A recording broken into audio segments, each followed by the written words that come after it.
Hi there, my name is Tercy Engelhardt, and I'd like to welcome you to the Unreasonably Grateful podcast, Living in Grace by Choice. Every week, I say something very similar to this, which is imagine that you're at the perfect place and the perfect time to be hearing something that I say this evening, and that perhaps there's an opening for you now to hear something that maybe you've heard before, but maybe you're in a place right now where it can sink in, you can relate, you can begin to apply, and you can begin to experience some new freedom or perhaps some new wiggle room in this process of your own journey of awakening. And I want to suggest that we're all awakening. My particular path is from 20 years of living an addictive lifestyle, recovering from teenage abuse, and then 20 years of addictive eating disorder, really running, covering up, keeping secret the past.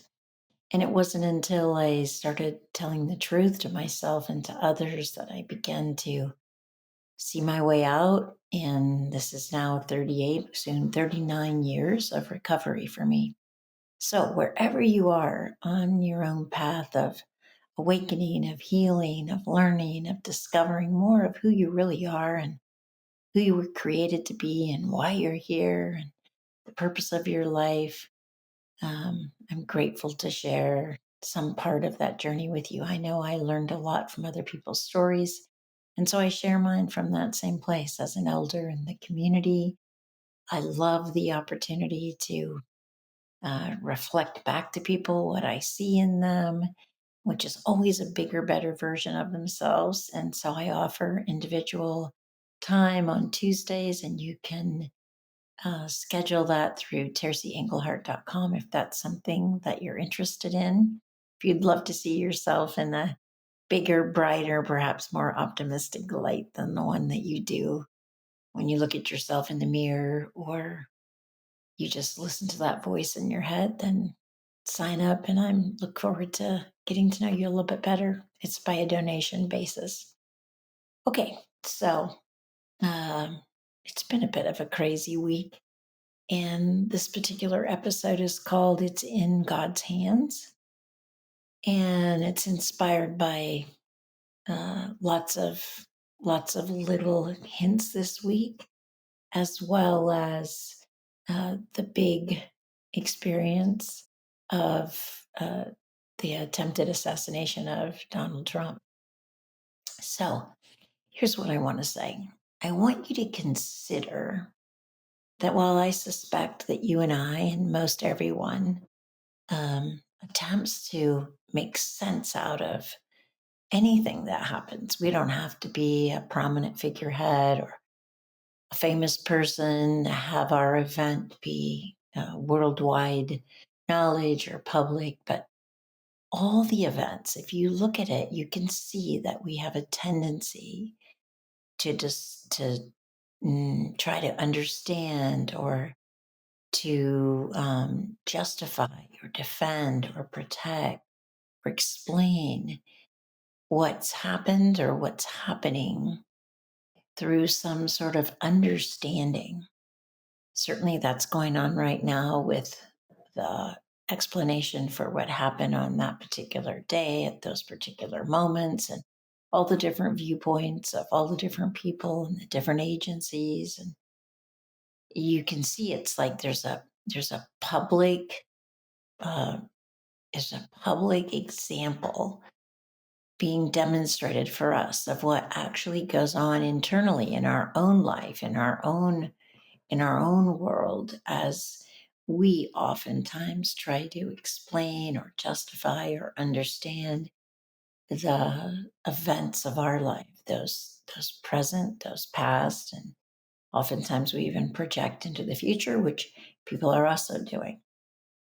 But I want you to consider that it's actually all unfolding perfectly according to God's plan. Now, how do we position ourselves to be a part of that plan? How do we participate in that plan? I want to share a couple thoughts or ideas with you. So, one of them is that you stay present. We've talked a lot about that over these 230 episodes.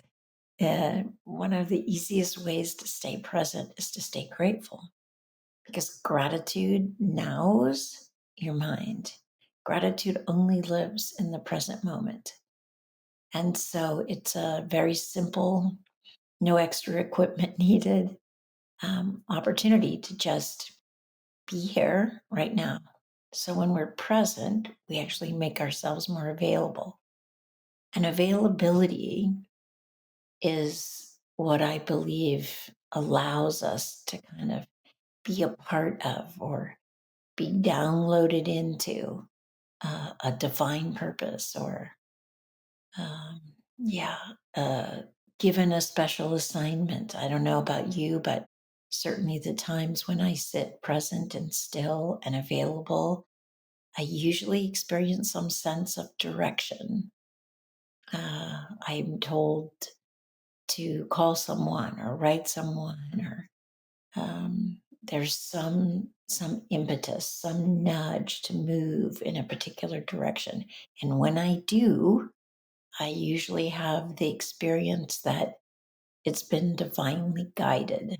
So stay present, be available, and then I'd say be willing. Be willing to be used. You can even ask, use me. I'm here. I'm available. I'm willing. Be willing to be used for a greater good. You know, it's easy to fill our life with the doing, the activity of our day-to-day routines. But consider that even in the midst of those, and sometimes while doing those, there are opportunities for you to be used in greater and grander ways if you're simply open, present, available, and then willing. And see what happens. Watch what happens this week. So if you notice yourself explaining or justifying or defending or describing or trying to make sense of or understand what's happening or something that's happened, see if you can't let yourself just get still, get quiet, be open, be present, be available, and be willing. And then if you get a nudge or you get some kind of encouragement, move in that direction so that you can be a part of the grander scheme of things, so that you can be a part of the will of a loving God. And I'll be here next week, and I look forward to seeing you then.